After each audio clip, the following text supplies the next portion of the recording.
والصلاة والسلام على سيد المرسلين سيدنا محمد وعلى آله وصحبه أجمعين.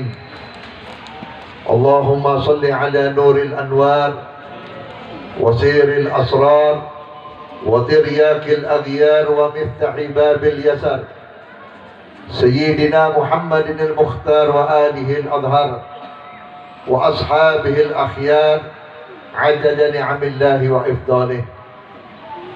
Yang saya hormati, yang saya muliakan, Sahibul Bait Fadilatul Ustadz Al-Ustadz Haji Daud beserta keluarga besar, semoga Allah panjangkan umur dalam keadaan sehat wal afiah. Karena rumah beliau setiap tahun diminta oleh Rasulullah untuk dijadikan satu tempat perayaan hari kelahiran Nabi Muhammad. Karena tidak semudah ini orang yang rumahnya bisa dijadikan tempat yang dibacakan riwayat hidup Nabi Muhammad tanpa ada keridhaan Nabi Muhammad Sallallahu Alaihi Wasallam. Guru kita selaku pimpinan Majlis Dakwah Al-Adni Fadilatul Ustadz Muhammad beserta jamaahnya, guru-guru kita yang saya hormati, Ustadz Irwansyah, pimpinan Majlis Riyadul Khair, dan Ustadz Rifai, salah satu putra dari almarhum Ki Haji Ahmad Zulkarnain, yang mana Ki Haji Ahmad Zulkarnain juga termasuk guru saya dan murid kesayangan dari Al-Arif Billah Al-Allamah Al-Habib Aqil bin Abdullah bin Al-Wali Idrus. Alhamdulillah, saya senang melihat putra beliau mau tampil di hadapan jamaah. Mudah-mudahan selanjutnya terus begitu insyaallah. Ustadz Sobur dari Majlis Al-Farad Sukabumi, Bapak RW Madun dan segenap jajarannya, Bapak Yusuf, dan juga kepada segenap para jamaah Al-Adni dari beberapa tempat yang saya hormati dan yang saya muliakan. Saudara-saudara hadirin, sudah disampaikan oleh guru-guru kita tentang keagungan Nabi Muhammad SAW, bahwa peringatan Maulid ini, perayaan Maulid ini merupakan tanda terima kasih kita kepada Allah. Tanpa ada Nabi Muhammad, kita tidak akan menjadi manusia seutuhnya. Dengan adanya Nabi Muhammad, kita dikenalkan Allah, sehingga beriman adanya Allah.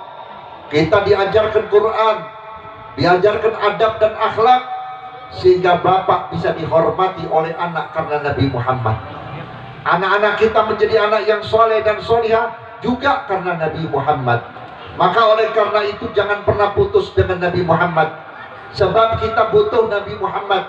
Di dunia alhamdulillah berkah kita dibantu, ditolong, dididik oleh beliau, sampai sekarang kita menjadi orang yang beriman kepada Allah. Mudah-mudahan meningkat menjadi orang yang bertakwa kepada Allah.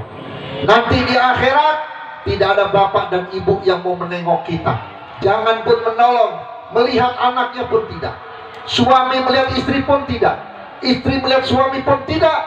Tapi Nabi Muhammad yang Allah ciptakan surga untuk beliau, yang Allah haramkan surga dibuka sebelum Nabi Muhammad masuk ke dalam surga. Tetapi Nabi Muhammad tidak mau masuk surga sebelum umatnya berhasil masuk surga. Nabi Muhammad berdiri dari sujudnya ketika meminta dan munajat kepada Allah agar umatnya tidak disiksa. Begitu Nabi Muhammad keluar, begitu Nabi Muhammad bangun dari sujudnya menuju ke pintu, satu pintu yang mana pintu itu apabila dibuka ada Shiratul Mustaqim, yaitu rambut dibelah 7. Kayak apa tipisnya itu rambut. Semua orang yang akan masuk surga harus lewat itu pintu, harus lewat jembatan Shiratul Mustaqim. Nabi Muhammad berdiri, tidak mau mendahului umatnya, hanya mendoakan Allahumma sallim ummati, ya Allah selamatkan umatku, selamatkan umatku. Bagaimanapun Nabi Muhammad tahu tentang dosa dan kesalahan umatnya, tapi tetap Nabi Muhammad berharap agar umatnya masuk surga, agar umatnya selamat, tidak terkena daripada adabnya neraka. Maka oleh karena itulah, dengan memperingati Maulid Nabi, kita berterima kasih kepada Allah, berterima kasih kepada Rasulullah. Kita menjadi umatnya Nabi Muhammad, umat yang paling mulia. Maka oleh karena itu, saya tidak panjang lebar dalam ceramah saya. Saya cuma berpesan kepada ibu dan bapak, tolong bawa Nabi Muhammad ke rumah kita. Bawa Rasulullah ke rumah kita. Bagaimana kita membawa Nabi Muhammad ke rumah kita? Ajaran-ajarannya, akhlak-akhlaknya, aturan hidupnya, bawa ke rumah kita. Kenalkan kepada istri kita, kenalkan kepada anak kita, supaya kita nanti masuk dalam kategori rumah tangga yang dicintai oleh Rasulullah Sallallahu Alaihi Wasallam. Banyak orang tua yang bangga dengan sholatnya, banyak orang tua yang bangga dengan hajinya, banyak orang tua yang bangga dengan amal solehnya. Dia lupa kalau anak menjadi penyebab orang tua masuk neraka. Dia lupa amal baik orang tua hancur dan hangus gara-gara anaknya masuk neraka. Kenapa? Karena setiap orang yang akan menuju ke surga itu lewat Shiratal Mustaqim. Begitu sang ibu, sang bapak mau melangkah kakinya ke surga, anaknya keluar dari neraka sambil memegang kaki ibu dan bapaknya, sambil berkata, ya Allah, ini ibuku ya Allah. Dia tidak pernah mengenalkan aku Quran ya Allah. Aku tidak dikenalkan Rasulmu ya Allah. Aku tidak dikenalkan siapa Engkau, Tuhan yang sebenarnya ya Allah. Sehingga aku mati dalam keadaan tidak beriman. Aku mati dalam keadaan su'ul khatimah. Aku mati dalam keadaan maksiat.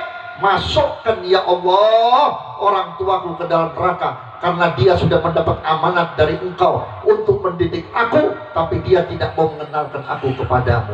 Tapi sebaliknya, apabila ada orang tua yang amalnya kurang, yang amalnya pas-pasan, dosanya banyak, tapi anaknya soleh dan solihah, ketika dibangkitkan dari kubur, melihat anaknya, melihat orang tuanya dijemur di atas matahari. Itu ada sebagian riwayat yang mengatakan matahari ukurannya sudah nempel dengan kulit kepala.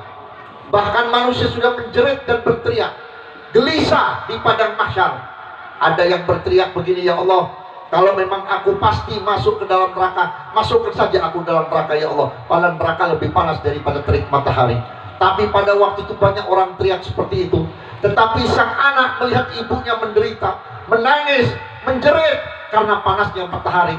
Sang anak yang soleh berkata, ya Allah, kalau ada amalku yang kau terima ya Allah, ambil sedikit saja ya Allah, untuk kau berikan kepada ibu bapakku, asal ibu bapakku tidak tersiksa di padang mahsyar ya Allah. Apa kata Allah? Hei hambaku, asal engkau ikhlas di dalam beribadah, beramal kepada aku di masa hidup, ibu bapakmu akan aku masukkan ke dalam surga bersamamu.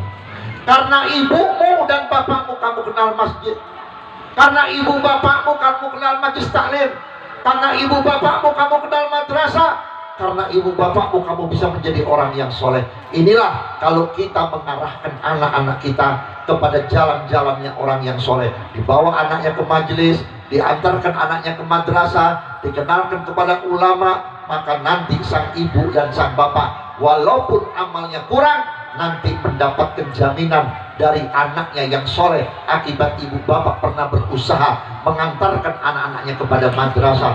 Tetapi kalau orang tuanya tidak tahu anaknya ngaji di mana, hadir di majlis taklim yang mana, bagaimana nanti Allah Ta'ala akan memberikan satu jatah kepada ibu bapaknya apabila ibu bapaknya diam saja, tidak pernah peduli kepada anak-anaknya. Maka oleh karena itu, saran saya satu, kalau ingin selamat dunia akhirat, bawa Nabi Muhammad ke dalam rumah tangga kita.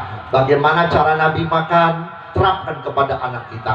Bagaimana cara Nabi masuk dan keluar rumah, terapkan kepada anak dan keluarga kita. Bagaimana cara Nabi bertetangga, terapkan kepada keluarga kita. Akhirnya kita saling menghormati tetangga, menghargai orang lain, tidak menghina orang lain, dan tidak menyembah kepada orang yang lebih, tapi memberikan penghormatan seadanya, tetapi tujuannya tidak lain untuk memuliakan sesama muslim. Ini yang dapat saya sampaikan. Kurang dan lebihnya mohon maaf. Assalamualaikum warahmatullahi wabarakatuh.